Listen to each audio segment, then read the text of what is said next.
We got it in. we got it in. We finally got it in after 2 attempts yesterday. You know, going out there today, it's great to be out on the grass, especially yesterday, which was so frustrating because there's so much excitement and energy going into the first day.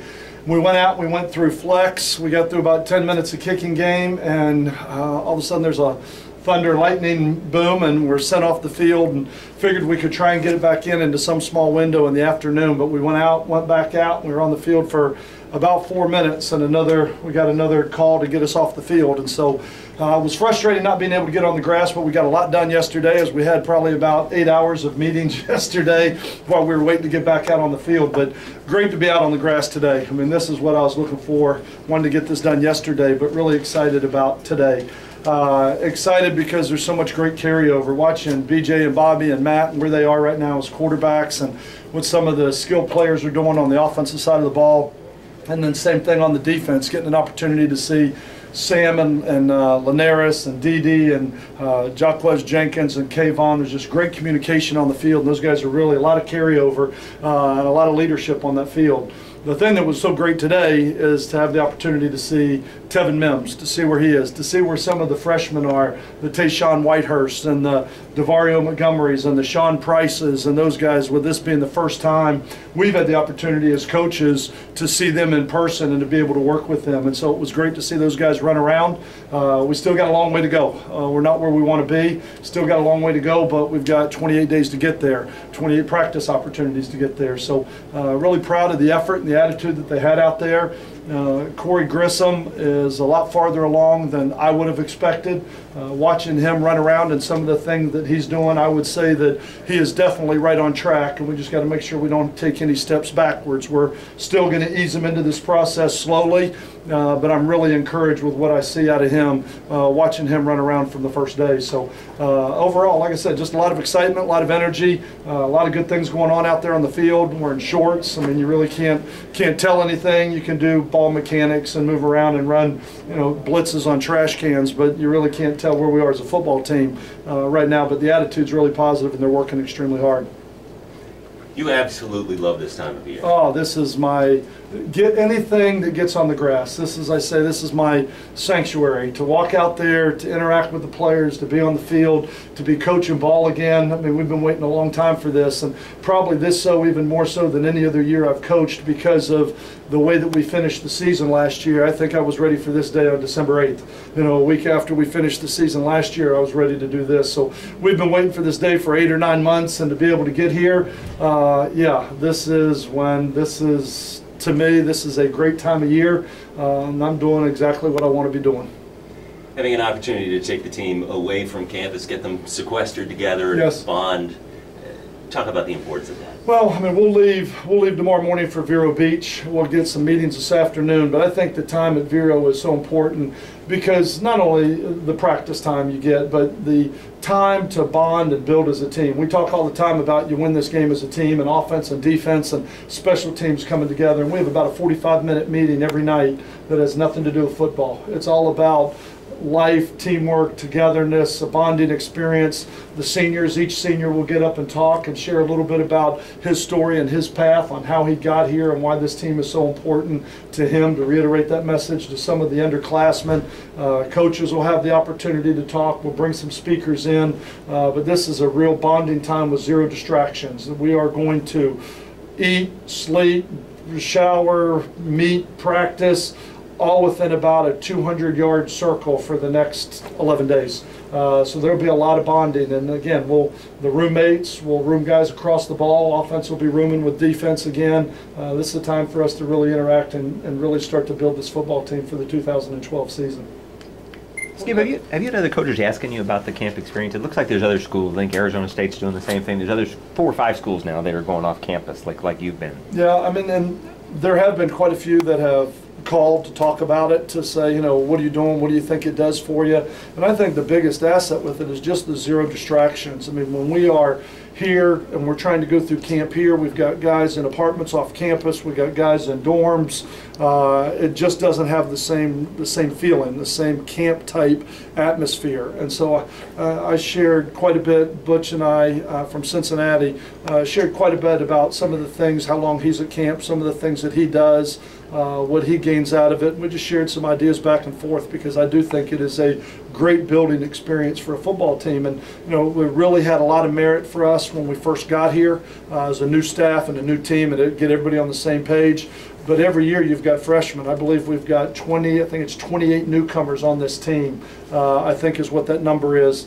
And I'm saying newcomers, guys that were not on the roster last year. And so when you talk about it, that's 30% of your football team right now is new.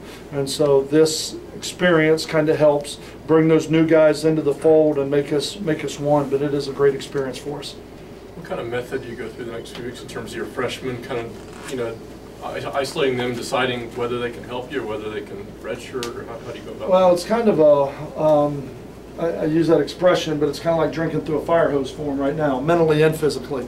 It's faster, it's more than they thought it was going to be. I asked Daniel Perry today, about halfway through practice, I said, "How's your morning?" He said, "Fast, really fast." I mean, everything right now I think is just moving and fast forward with them. And I've talked about that with the quarterbacks. As they mature and get comfortable in the offense, everything starts to slow down.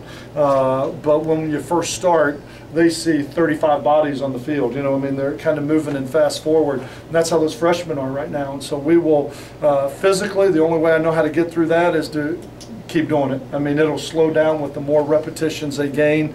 But mentally, we're throwing them out there into everything. That's like drinking through a fire hose right now. They can't consume everything we're giving them right now.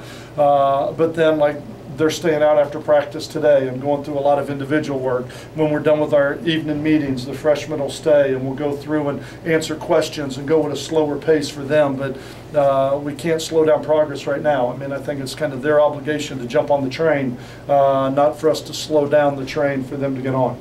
And that's when we talk about freshmen who have the opportunity to play, are those freshmen that are going to come in, jump into the playbook, learn what they're doing, slow everything down where they have a chance to contribute this year. And those that aren't ready will have the opportunity to redshirt, to where they have a year under their belt. By the end of Euro, would you have kind of an idea on a lot of them? Or? I would like to get, the first scrimmage is Monday. That Monday afternoon we'll have our first scrimmage.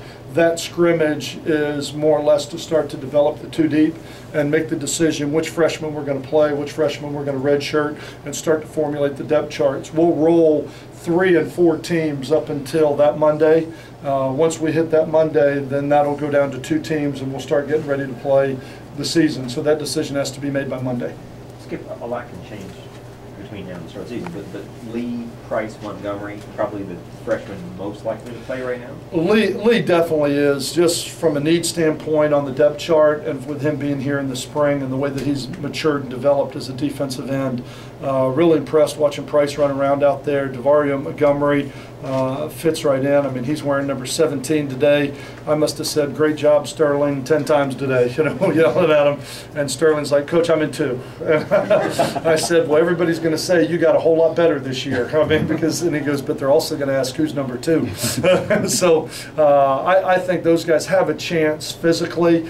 Again, right now in shorts, it's way too hard to tell, but I know physically coming in, those guys have a chance. I'm anxious. I think there's a hole right now at the Sam linebacker. Tayshawn Whitehurst has an opportunity to step into that. And it's not just where the freshmen are, but it's where is there an opportunity for them to fit in to be able to play. And so from that standpoint, it's kind of both sides have to fit. But I think DeVario's got a chance. Sean Price has a chance. Whitehurst has a chance. Eric Lee has a chance. I don't know if I'm leaving somebody out here right now, but obviously the guys that were here in spring, the DeVario Montgomerys, or the Fidel Montgomerys, Josh Browns, and the junior college players. Great to see Bivens out there today. Great to see Chris Bivens out there 100% going through practice. He did a really nice job. He's another one that would have an opportunity as a freshman. So I think there's a number of them, but those questions will be, I'll be able to make a more educated answer to that once we get to Monday and we've had the opportunity to put on pads. Besides Corey Grissom and Anthony Hill, are there any other players who are limited coming into fall camp? No,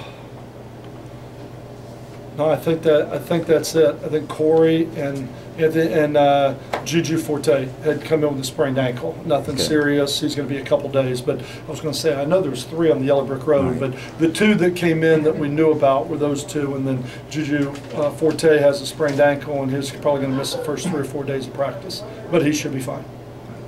What do you think about Todd Chandler? As long as he's been away from football, what he's shown you to get to where he is now? I tell you, where Todd really impressed me was a year ago. I think Todd really was a great experience for Todd to go through. It was a hard experience for Todd to go through last year. But as I told Todd, I don't think what he went through is going to stop him from being where he wants to be unless he doesn't grow from it. You know what I mean? It's a shame to go through a lesson like that and not learn from it.